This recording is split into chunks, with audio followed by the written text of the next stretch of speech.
Today we will be reading The Great Gilly Hopkins by Katherine Patterson, published March 28, 1978 by Thomas Crowell.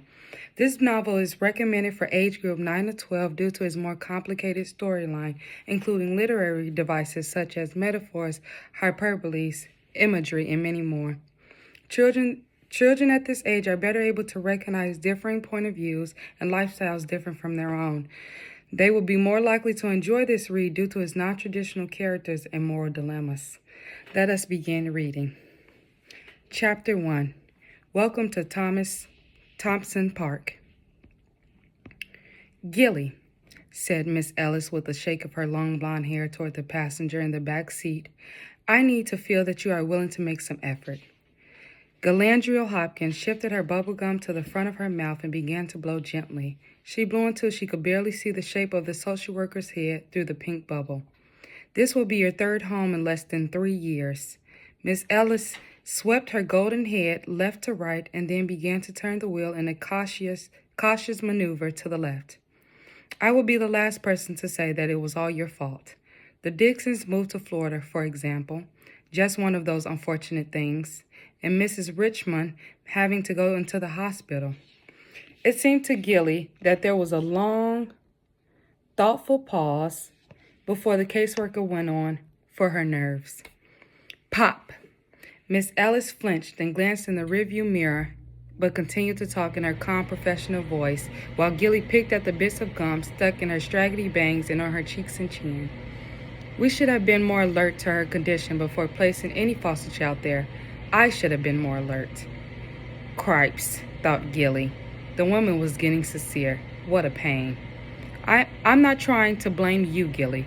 It's just that we all need, your cooperation if any kind of arrangement is to work out. Another pause.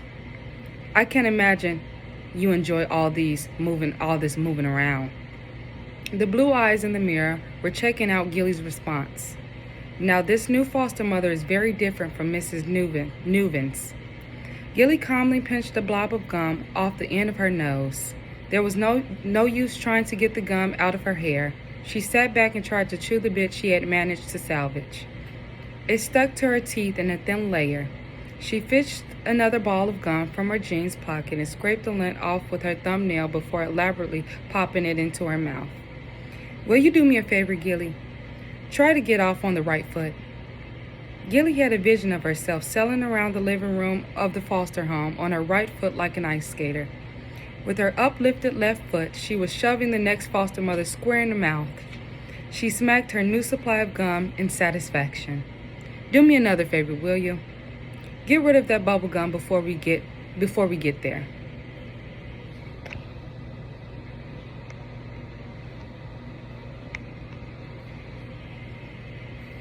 Gilly obligingly took the gum out of her mouth while Miss Ellis's eyes were still in the mirror. Then, when the social worker turned her attention back to the traffic, Gilly carefully spread the gum under the handle of the left-hand door as a sticky surprise for the next person who might try to open it. 2 traffic lights farther on, Miss Ellis handed back a towelette. Here, she said, see what you can do about that gunk on your face before we get there. Gilly swiped the little wet paper across her mouth and dropped it on the floor. Gilly. Miss Ellis sighed and shifted her fancy on the floor gears. Gilly. My name, Gilly said between her teeth, is Galandriel. Miss Ellis appeared not to have heard. Gilly, give Mammy Trotter half a chance, okay? She's a really nice person. That cans it, thought Gilly. At least nobody had accused Mr. or Mrs. Newens, her most recent foster parents, of being nice. Mrs. Richmond, the one with the bad nerves, had been nice. The Newman family, who couldn't keep a 5-year-old who wet her bed, had been nice. Well, I'm 11 now, folks, and in case you haven't heard, I don't wet my bed anymore, but I am not nice. I am brilliant. I am famous across this entire country. Nobody wants to tangle with the great Galandriel Hopkins. I am too clever and too hard to manage. Gruesome Gilly, they call me. She leaned back comfortably. Here I come, Mammy baby, ready or not. They had reached a neighborhood of huge trees and old houses. The social worker slowed and stopped beside a dirty white fence. The The house it penned was old and brown, with a porch that gave it a sort of potbelly. Standing on the porch, before she rang the bell, Miss Ellis took out a comb. "Would you try to pull this through your hair?" Gilly shook her head. "Can't." "Oh, come on, Gilly." "No, can't comb my hair. I'm going for the Guinness record for uncombed hair." "Gilly, for Pete's sake." "Hey there, I thought I had heard y'all pull up." The door had opened and a huge hippopotamus of a woman was filling the doorway. "Welcome to Thompson Park, Gilly, honey."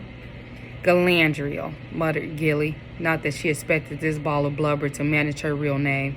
Geez, they didn't have to put her in with a freak. Half a small face topped with muddy brown hair and masked with thick metal-rimmed glasses jutted out from behind Mrs. Trutter's mammoth hip. The woman looked down.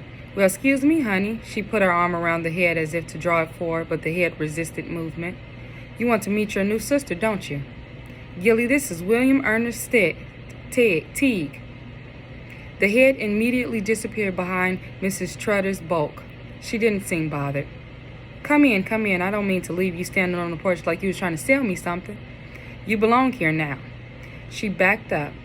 Gilly could feel Miss Ellis's fingers on her backbone gently prodding her through the doorway and into the house. Inside it was dark and cramped with junk. Everything seemed to need dusting. "William Ernest, honey, you want to show Gilly where her room is?" William Ernest clung on the back of Miss Trotter's flowered house dress, shaking his head. "Oh, well, we can see to that later." She led them down the hallway to a living room. "Just sit down and make yourself at home now." She smiled all across her face at Gilly like the after in a magazine diet ad, a before body with an after smile. The couch was brown and squat with a pile of cushions covered in graying lace at the far end, a matching brown chair with worn arms slumped at the opposite side of the room. Gray lace curtains hung at the single window between them, and beside the window was a black table supporting an old-time TV set with rabbit ears. The Nuvances had colored TV. On the right-hand wall between the door and the brown chair stood a black upright piano with a dusty brown bench. Gilly took one of the pillows off the couch and used it to wipe every trace of dust off the piano bench before sitting down on it. From the brown chair, Miss Ellis was staring at her with a very non-professional glare. Mrs. Trutter was lowering herself to the sofa and chuckling. "Well, we've been needing somebody to rearrange the dust around here, ain't we, William Ernest, honey?" William Ernest climbed up behind the huge woman and lay behind her back like a bolster pillow, poking his head around from time to time to sneak another look at Gilly. She waited until Mrs. Trotter and Miss Ellis were talking, then gave little W.E. the most fearful face in all her repertory of scary looks, sort of cross between Count Dracula and Godzilla. The little muddy head disappeared faster than a toothpaste cap down a sink drain. She giggled despite herself. Both of the women turned to look at her. She switched easily and immediately to, "Who, me look?" Miss Ellis stood up. "I need to be getting back to the office, Mrs. Trutter. You'll let me know." She turned to Gilly with prickles in her big blue eyes.